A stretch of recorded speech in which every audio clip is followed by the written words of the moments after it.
What's happening, Dodgers Nation? This is absolutely insane. The Los Angeles Dodgers just detonated a nuclear bomb on their World Series championship roster, cutting loose not one, not two, not three, but four players who helped bring that trophy back to Chavez Ravine.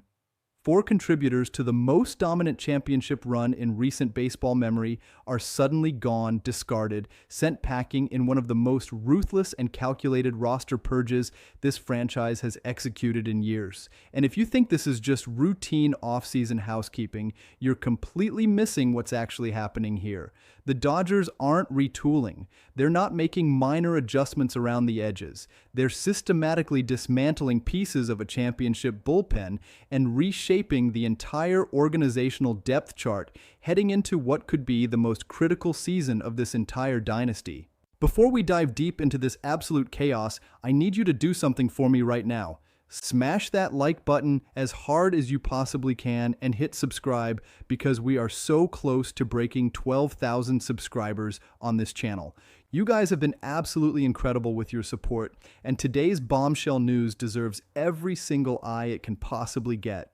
We're covering this story from every angle, breaking down what it means for the Dodgers championship window and explaining why Andrew Friedman just made some of the most controversial decisions of his entire tenure as president of baseball operations. Let's start with the biggest name that got axed, the one that has Dodgers fans absolutely losing their minds across social media right now. Evan Phillips, affectionately known as Fireman Phillips or Honey Bun to those who follow him closely, has been non-tendered by the organization. This is a high-leverage reliever who was absolutely dominant for multiple seasons, one of the best relief pitchers in all of baseball when he was healthy and locked in. This is a guy the Dodgers plucked from obscurity, claimed off waivers back in 2021, and developed into a legitimate weapon in the late innings. Evan Phillips posted a 2.23 ERA over the last 5 seasons, spanning 484 innings of work. That ERA ranked 5th among all pitchers who threw at least 150 innings during that stretch. His expected ERA of 2.93 ranked 18th. His strikeout-to-walk ratio was an elite 22.1%, ranking 34th among that same group of pitchers. He saved 45 games for the Dodgers and led the team in saves during both 2023 and 2024. This wasn't some marginal bullpen arm who occasionally got low leverage work. This was a cornerstone reliever who managers trusted in the biggest moments of the biggest games. So why would the Dodgers cut loose a pitcher with that kind of track record? The answer is complicated, but ultimately comes down to injury risk, salary projections, and the ruthless business calculations that define modern baseball operations. Evan Phillips missed the entire 2024 World Series due to a rotator cuff strain in his right shoulder. That injury forced him into an extended rehabilitation process, keeping him out for the first month of the 2025 season. When he finally returned to the mound, something still wasn't right. Just 2.5 weeks after making his comeback, Phillips went back on the injured list. And on June 4th, he underwent Tommy John surgery, the dreaded elbow reconstruction that effectively ended his season and will likely keep him out until at least the All-Star break of 2026. Here's where the financial reality becomes impossible to ignore. Evan Phillips signed a $6.1 million contract to avoid arbitration in 2025. If the Dodgers had tendered him a contract for 2026, he would have been projected to earn approximately the same amount, possibly even slightly more. $6 million for a reliever who won't be available for at least half the season and is coming off major elbow surgery with absolutely no guarantees about what he'll look like when he returns. That's the definition of financial risk that smart front offices simply cannot justify, regardless of past performance or organizational loyalty. The situation mirrors almost exactly what happened with Tony Gonsolin earlier in the offseason. Gonsolin made $5.4 million in 2025 and was set to earn something similar in 2026. He underwent internal brace surgery and flexor tendon repair in August, an injury that will cost him essentially all of the upcoming season. The Dodgers designated him for assignment on November 6th, and he later elected free agency. Same calculus, same difficult decision, same outcome. When you're paying significant money to a pitcher who won't contribute for an extended period while recovering from major surgery, the math simply doesn't work. Andrew Friedman released a statement immediately after the Evan Phillips non-tender news broke, which tells you everything about how the organization views this situation. Friedman said they had numerous back-and-forth discussions with Phillips and his agent, acknowledging that the situation is challenging given he's coming off surgery. The statement confirmed that Phillips will take time to evaluate his options and look to sign somewhere after he's able to throw off the mound during his rehabilitation process.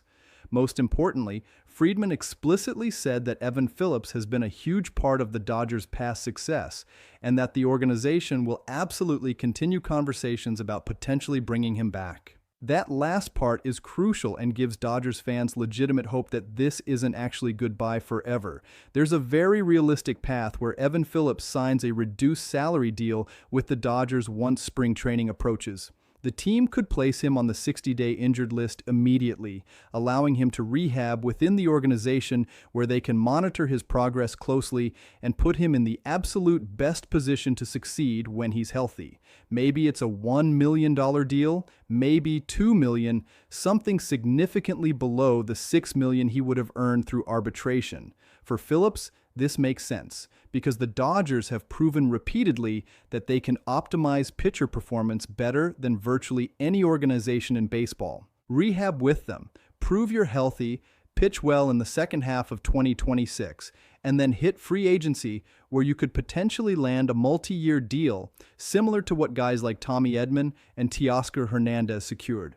This is the modern baseball business model playing out in real time.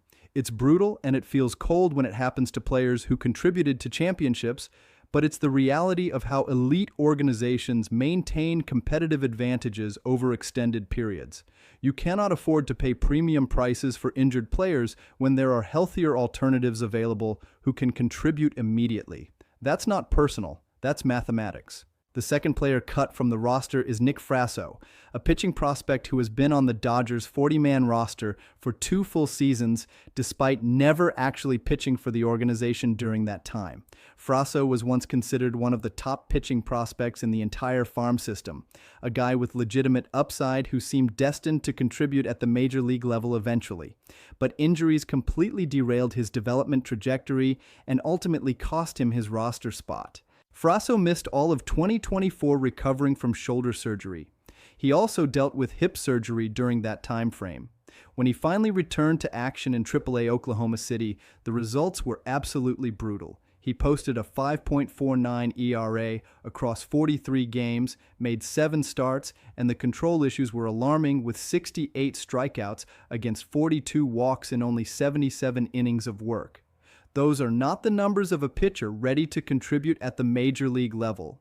Those are the numbers of someone who needs significant development time and potentially more medical interventions before he's physically capable of performing the way the organization hoped when they added him to the 40-man roster.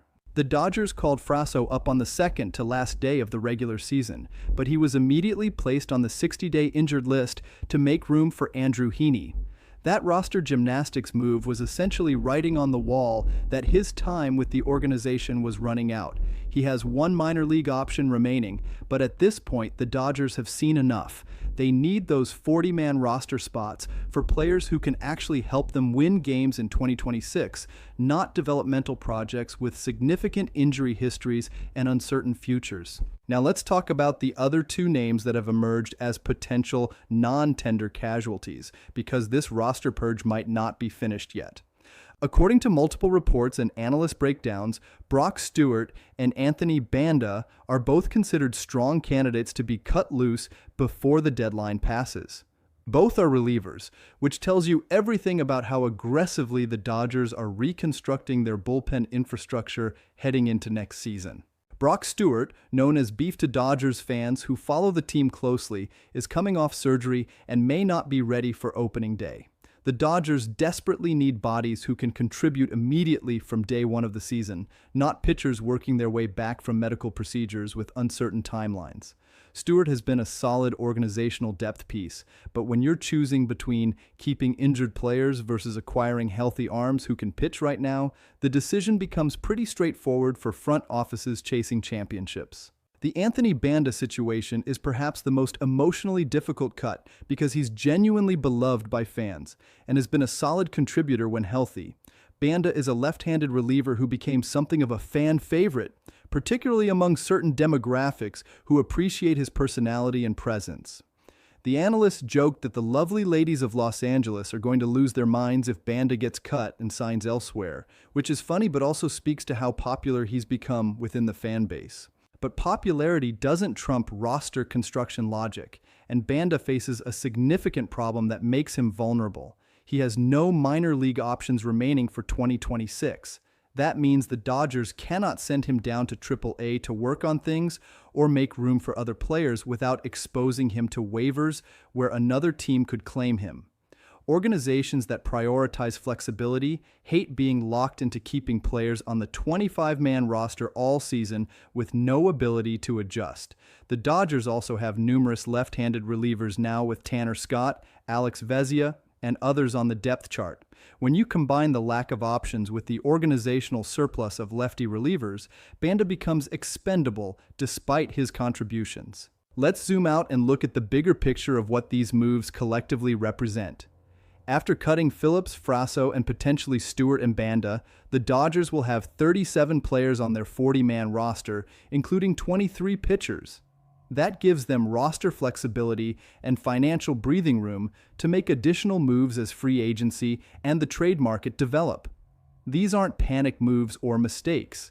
These are calculated strategic decisions designed to maximize the roster's competitive ceiling for 2026 while maintaining financial flexibility for future seasons. The Dodgers are operating with the cold efficiency of a franchise that understands exactly how championship windows work in modern baseball. You cannot afford to be sentimental about players who contributed in the past if keeping them prevents you from acquiring better players who can contribute in the future. Aaron Judge and the Yankees aren't getting worse. The Mets are spending money like drunken sailors trying to buy a championship. The Astros remain dangerous. The Braves are retooling after injuries derailed their season. The competitive landscape is absolutely brutal, and standing still is the same as falling behind. Think about this from the players' perspectives as well, because these decisions have real human consequences. Evan Phillips was robbed of the opportunity to pitch in the World Series 2 years in a row due to injuries. He rehabbed, worked his way back, tried to contribute, and ultimately needed major surgery that ended his season. That's devastating for a competitor who loves pitching for the Dodgers and dreamed of closing out World Series games in October. Now he's a free agent trying to convince teams to take a chance on him while rehabbing from Tommy John surgery. That's a brutal reality. Nick Fraso dedicated years to the organization, fought through multiple surgeries, tried to work his way back, and never got to fulfill the potential that made him a top prospect. Now he's looking for a new organization willing to bet on his health and talent. Brock Stewart and Anthony Banda potentially face the same uncertainty, wondering where they'll pitch next season and whether another team will value what they bring to a clubhouse and bullpen.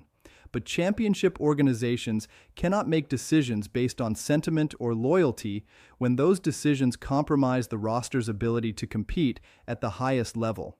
The Dodgers paid these players millions of dollars to contribute. When injuries or performance make that contribution impossible or uncertain, the organization has to make changes. That's professional sports. That's the business that everyone understands when they sign their contracts. The question Dodgers fans should be asking is what comes next. Who fills these roster spots? What relievers are the Dodgers targeting in free agency or via trade to replace the production these players provided when healthy? Will they pursue elite closers like Ryan Helsley or Pete Fairbanks? Will they target high-upside arms with injury histories at reduced salaries, essentially replacing Evan Phillips with a similar profile pitcher? Will they promote prospects from within the organization who are ready for major league opportunities? We don't have definitive answers yet, but the winter meetings are approaching rapidly and the free agent market is starting to heat up. The Dodgers have created flexibility. Now they need to deploy that flexibility intelligently to construct a bullpen capable of dominating in October. Because regular season success means nothing if you can't close out games in the playoffs when every pitch carries enormous weight. The other factor nobody is talking about enough is how this impacts team chemistry and clubhouse culture. Evan Phillips was beloved by teammates. Anthony Banda brought personality and energy. When you cut multiple players who contributed to a championship, you risk disrupting the chemistry that made that championship possible in the first place. Andrew Friedman and the front office clearly believe the roster upgrades they can make will outweigh any potential chemistry concerns, but that's a calculated risk that won't be validated until we see this team play together next season. So here's what I want to know from all of you watching right now. Do you think these cuts were the right decisions by the front office? Are you confident that Andrew Friedman can replace this production with better, healthier players? Or do you think the Dodgers are making a massive mistake cutting loose contributors who helped win a championship? Drop your thoughts in the comments below because I genuinely want to hear how Dodgers Nation is processing this absolutely wild news. If you believe the Dodgers are making smart business decisions that will ultimately make the team better, tell me why. If you think this is cold-blooded and disrespectful to players who gave everything to this organization, make that case. If you're somewhere in the middle feeling conflicted about the whole situation, explain what's making you uncomfortable. The comments section is where we build community and have real conversations about this team we all love. So don't hold back and listen. If you got value from this breakdown and you want to stay completely updated on every single move the Dodgers make this offseason, you need to smash that subscribe button right now and turn on notifications. We're closing in on 12,000 subscribers, and hitting that milestone would mean everything to this channel and this community. Every like, every comment, every subscription helps us grow and produce better content for Dodgers fans who want real analysis and honest conversations. This is latest Los Angeles Dodgers news. I'm Victor, and I'll catch you in the next video where we'll be breaking down whatever bombshell the Dodgers drop next, because clearly this offseason is going to be absolutely wild from start to finish. The chase for a three-peat in 2026 just got a whole lot more complicated and a whole lot more interesting. Let's see how this all plays out.